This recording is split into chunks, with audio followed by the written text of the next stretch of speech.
The Gurukulam international school की email ID पर एक रंगदारी का मेल आने पर अब लोगों में हड़कंप मच चुका है। ऐसे में जो प्रिंसिपल हैं उनके नाम से ये ईमेल भेजा गया है और उनसे रंगदारी मांगी गई है।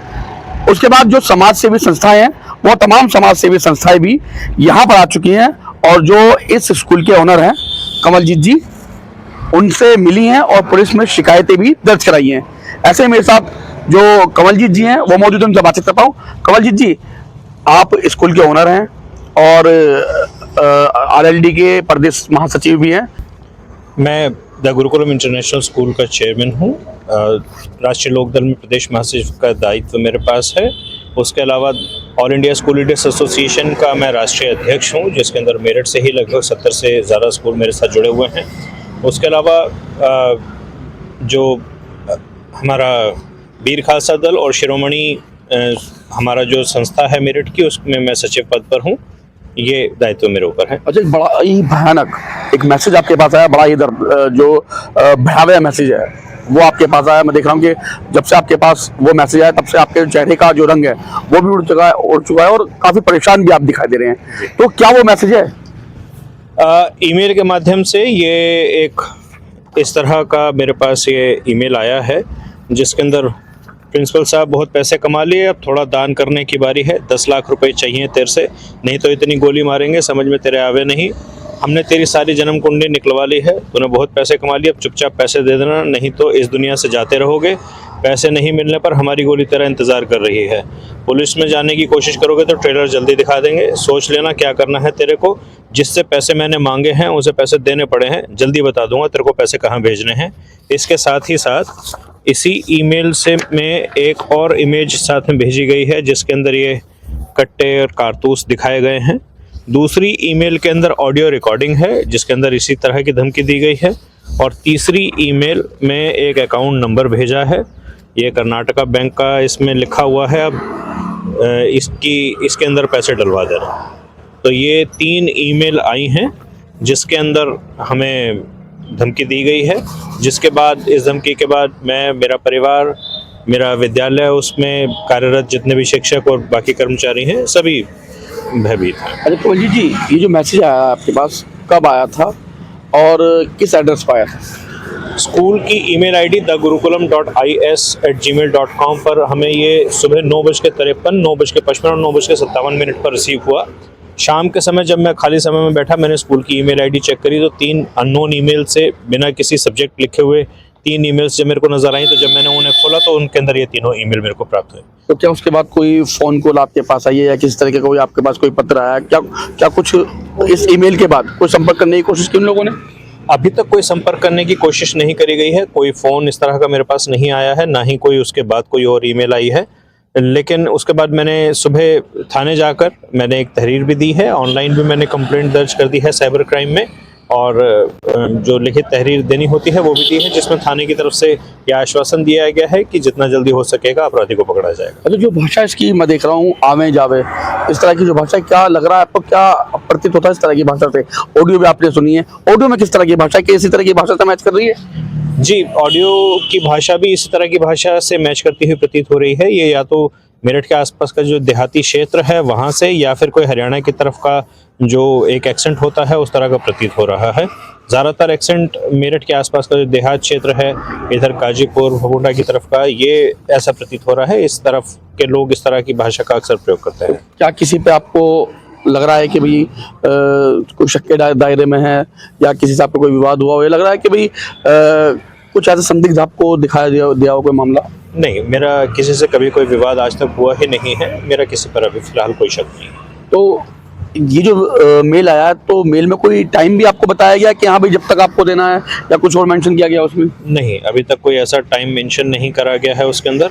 सिर्फ एक तो अकाउंट दिया गया है कि उसके अंदर पैसे डलवा दिए जाएं, और जो लिखित में दिया गया है उसमें ये लिखा गया है कि आप बता देंगे कि कहाँ पर पैसे भेजने हैं। अच्छा, क्या कुछ ऐसा भी है कि भाई जिन लोगों को हमने पहले पैसे मांगे उनको पैसे देने ही पड़े? जी, ऐसा उसके अंदर लिखा हुआ है कि जिनसे भी उन्होंने आज तक पैसे मांगे हैं उन लोगों को पैसे देने पड़े हैं। यानी कि इस व्यक्ति के द्वारा किया गया ये पहला कृत्य नहीं है यानी कि इस तरह की रंगदारी पहले भी वो मांगते और वसूलते रहे हैं। और ये प्रदेश सरकार पर एक बड़ा प्रश्न चिन्ह हो जाएगा कि अगर उत्तर प्रदेश सरकार में इस तरह के काम अगर अब होने दोबारा शुरू हो गए हैं तो। अच्छा, बिल्कुल आपने बिल्कुल सही बात कही है, क्योंकि जब उत्तर प्रदेश में योगी शासन आया था तो कहा गया था कि क्राइम खत्म हो गया है जी, जीरो टॉलरेंस की वो बात कर रहे थे। और ऐसे में जो उद्योगपति हैं उनको जब पहले रंगदारी के जब पत्र आया करते, रंगदारी उनसे मांगी गई थी, वो भी शायद कम हो चुकी थी। लेकिन अब इस तरीके से फिर रंगदारी, ऑनलाइन रंगदारी अब मांगी जा रही है, मेल पर रंगदारी मांगी जा रही है, उद्योगपतियों से मांगी जा रही है। तो क्या लग रहा है कि अब जो बदमाश है, गुंडे बदमाश हैं, उनके दिलों में फिर अब योगी सरकार का डर कायम है? लग रहा है आपको बिल्कुल भी ऐसा?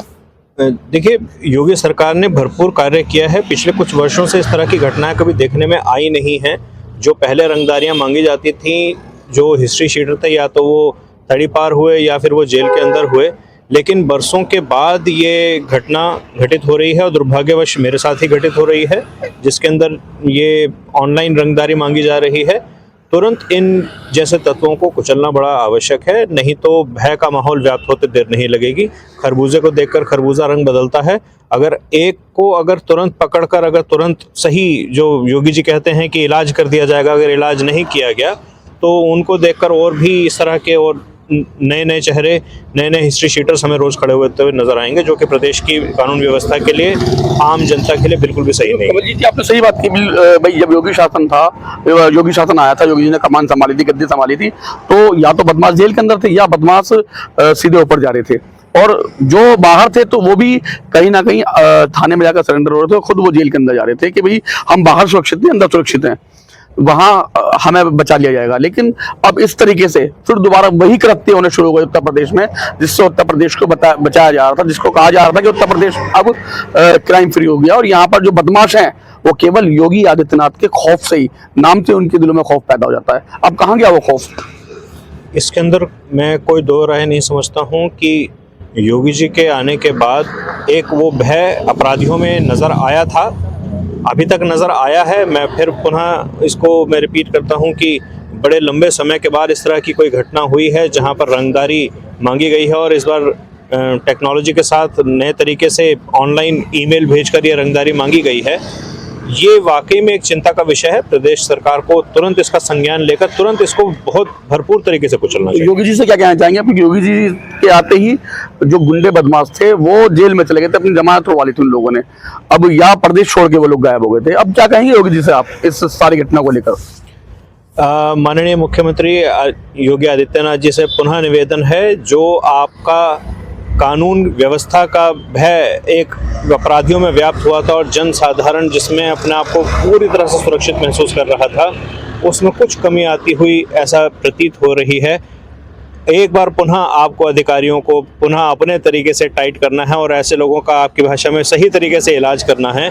जब ऐसे उभरते हुए ऐसे अपराधियों का इलाज हो जाएगा तो सभी अपने आप फिर से या तो प्रदेश के बाहर होंगे या जेल में होंगे। ऐसा मैं प्रदेश सरकार से, माननीय मुख्यमंत्री श्री योगी आदित्यनाथ से मैं यही उम्मीद करता हूं, और ये मेरा भरोसा है कि पुलिस प्रशासन, जो प्रदेश सरकार है, वो इसका उचित संज्ञान लेगी और जल्द से जल्द कड़ी से कड़ी कार्रवाई करेगी। जीतू जी, भाई ऑल इंडिया स्कूल एसोसिएशन के अध्यक्ष हैं, उसके अलावा प्रदेश महासचिव आरएलडी के, और इस स्कूल के ओनर एंड चेयरपर्सन हैं। ऐसे में इनको एक धमकी वाला पत्र आया, वो भी ईमेल के माध्यम से। क्या लग रहा है आपको, क्यों गुंडे बदमाशों के हौसले इतने बुलंद हो गए? बहुत ही चिंताजनक विषय है कि मेरठ जैसे ज़िले के अंदर अगर एक स्कूल के प्रिंसिपल, जो कि एक बड़ा स्कूल है, उनको ऐसा अगर 10 लाख रुपए की धमकी आ रही है, तो ये समझिए शुरुआत है, आगाज़ है। मैं माननीय योगी नाथ जी से, मुख्यमंत्री से ये कहना चाहूँगा कि इस पर तुरंत एक्शन लें, इस पर कार्रवाई करें। और हमारी वार्ता कप्तान साहब एसएसपी टाटा जी से भी हुई, और इंस्पेक्टर क्षेत्र इंस्पेक्टर जो नौचंदी पड़ते इलम सिंह जी, उन्होंने आश्वस्त भी किया है कि हम इस 2 दिन के अंदर इसमें खुलासा करेंगे और जो अपराधी हैं वो जेल जाएंगे। तो जूही जी, आप भी समाज सेवी, ऐसे में बड़ा मामला सामने आया है, काफी लंबे समय बाद एक रंगदारी का मामला सामने आया, ऑनलाइन रंगदारी का, उद्योगपति से, एक राष्ट्रीय और एक प्रदेश के महासचिव से, जो आरएलडी के प्रदेश महासचिव, क्योंकि आरएलडी और भाजपा दोनों का विलय हो चुका है। ऐसे में सरकार के ही ये प्रतिनिधि मानिए आप, सरकार के प्रतिनिधि, इनसे एक बड़ी रंगदारी मांगी गई है, ऑनलाइन रंगदारी मांगी है, और साथ ही साथ भुगत लेने की धमकी दी गई है। क्या कहेंगे इस पर आप? ये बहुत ही चिंताजनक विषय है, और सबसे बड़ी बात यह है कि एक एजुकेशन डिपार्टमेंट से जुड़ा हुआ मामला है। और मैं ये समझ रही हूँ कुछ दिनों से लोकेश जी के एजुकेशन डिपार्टमेंट को बहुत ही सॉफ्ट समझा जा रहा है। अभी शायद आपको याद हो तो अभी 1 या 2 महीने पहले की बात है, लगभग मेरठ के 10 स्कूलों को बम से उड़ाने की मेल आई थी। मैं कहूंगी कि पुलिस प्रशासन को उसी समय पुख्ता हो जाना चाहिए जब किसी स्कूल के लिए किसी शिक्षा विभाग से जुड़े हुए किसी व्यक्ति के पास में इस तरीके से मामले आते हैं, क्राइम के मामले होते हैं, तो उन पर बहुत तेज एक्शन लेना चाहिए। और ये भी बहुत चिंताजनक विषय है क्योंकि हमारे भाई साहब कमलजीत सिंह जी एक बहुत ही किसी पहचान के मोहताज नहीं है, बहुत ही सरल हृदय वाले, बहुत ही धनी व्यक्तित्व हैं व्यवहारिकता में। तो उनके संग में अगर ऐसा हो रहा है तो बहुत ही चिंताजनक विषय है। मगर मैं कुछ दिनों से देख रही हूँ, क्योंकि सामाजिकता की दृष्टि से सामाजिक कार्य करता हूँ, उस दृष्टि से मैं ये देख रही हूँ कि मेरठ में क्राइम इस समय चरम पर पहुंच चुका है। जब योगी आदित्यनाथ जी ने कमान संभाली थी तो वाकई जैसे सोतीगंज का मैटर हुआ या बहुत बड़े बड़े मैटर हुए हमारे मेरठ के, जिनको संभाला गया बहुत अच्छी तरीके से, क्राइम को बिल्कुल खत्म करने की बात हुई। मगर पिछले बीते कुछ दिनों से सड़क पर बिल्कुल कत्लेआम हो रहे हैं, मारपीट हो रही है, कोई किसी को मारने से, पीटने से, काटने से डर नहीं रहा है। मेरठ में मैं आपके चैनल के माध्यम से यहाँ पर खुले रूप से कहना चाहूंगी कि मेरठ में इस समय क्राइम जो है चरम पर है। कहीं ना कहीं पुलिस प्रशासन थोड़ा सा डाउन चल रहा है मेरठ में। आज इस विषय पर जो हमारे भाई साहब के पास में मेल आई है, ये कोई छोटा मामला नहीं है। मैं आपके चैनल के माध्यम से, ये कोई छोटा मामला नहीं, इसको हम अदरवाइज में नहीं ले सकते हैं। घर गृहस्थी वाले बंदे हैं, स्कूल चला रहे हैं, स्कूल का इतना बड़ा परिवार है और अपने बीवी बच्चे भी हैं। उसके बावजूद जब धमकी, सिर्फ पैसों की रंगदारी ना देखी जाए, यहाँ पर बात जान के मारने की हो रही है। जो ऑडियो आई है वो सीधा सीधा उस ऑडियो में सीधा कहा गया कि तो तुम्हें जान से मार दिया जाएगा। तो ये एक बहुत बड़ा मामला है। मैं तो बस निवेदन ही करना चाहूंगी आदरणीय अपने माननीय मुख्यमंत्री जी से और पुलिस प्रशासन जी से कि भाई इस मामले को प्राथमिकता के तौर पर लिया जाए और इससे मिलते जुलते और मामले भी इस मेल आईडी के माध्यम से और इस बंदे के माध्यम से निकल कर आएंगे, क्योंकि ये उसका पहला क्राइम नहीं है। उसकी मेल पर जो उसने लिखा है उससे सीधा सीधा प्रतीत होता है कि ये उसका पहला मैटर नहीं है। कोई लोकल बंदा ही है, साधारण बोलचाल की भाषा है, कोई एजुकेटेड या कोई पढ़ा लिखा बहुत ज्यादा बंदा नहीं है, क्राइम में ही लिप्त है, क्राइम ही करता हुआ आया है। तो उसको पकड़ना और खिंचाव रखना बहुत जरूरी है।